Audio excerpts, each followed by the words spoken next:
Okay, na-convict ng RTC Pasig Regional Trial Court itong si Gu Waping ba yun? Kung tama yung pagkakabanggit ko. Itong si mas kilala sa mayor na sa tawag na Mayor Alice Go ng Banban Tarlac na inuugnay sa qualified human trafficking ang kanyang kinaharap na kaso at doon siya na-convict kasama yung iba et al.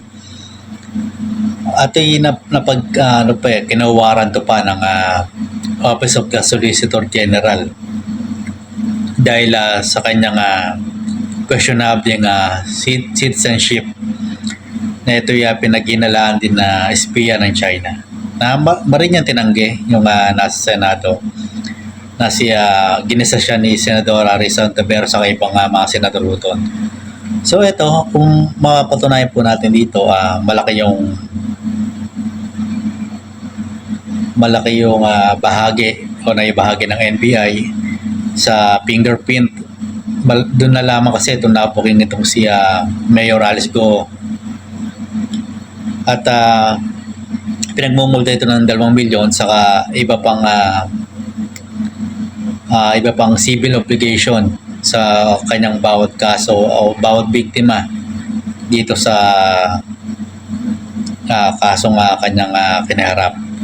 Ngayon, yung Pogo talagang kumita ng malaki dito sa Pilipinas yan. Minsan may mga pinag-inalang pang nakapasok na Chinese dyan. Pasugalan offshore gaming. Ang dali nga naman, di ba? At ginamit din ito sa lab scam. Marami din dito nga na-raid ang NBI sa PNP. At meron pang nahuli dyan na tinolture. At sinasangkot din dyan itong sa nagtatago na si Attorney Harry Roque.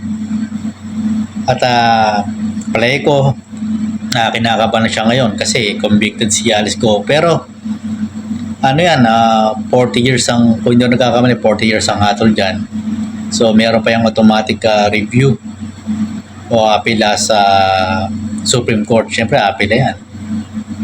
Hindi pa naman pinal yan. Pero sana, kung matibay ebidensya at talagang siya nagkasala, mapanagot. Dito natin mapapatunayan ang batas kapag naiputapot sa isang bansa, malaki ang magandang epekto sa ekonomiya kasi kasi diyan masalamin yung corruption na tinatawag, no? Kapag maganda na implement na ipapatupad ang batas, maraming dayuhan o ibang tao matatakot. Kung hindi mo matakot, face the consequences, makukulong sila at mananagot sa kailang krimen na ginagawa.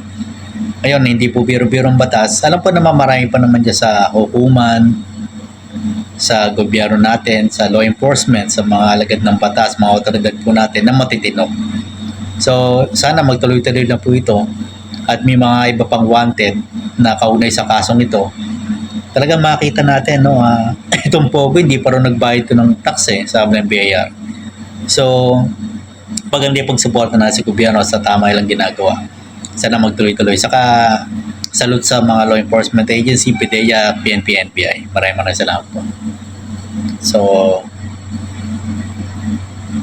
sana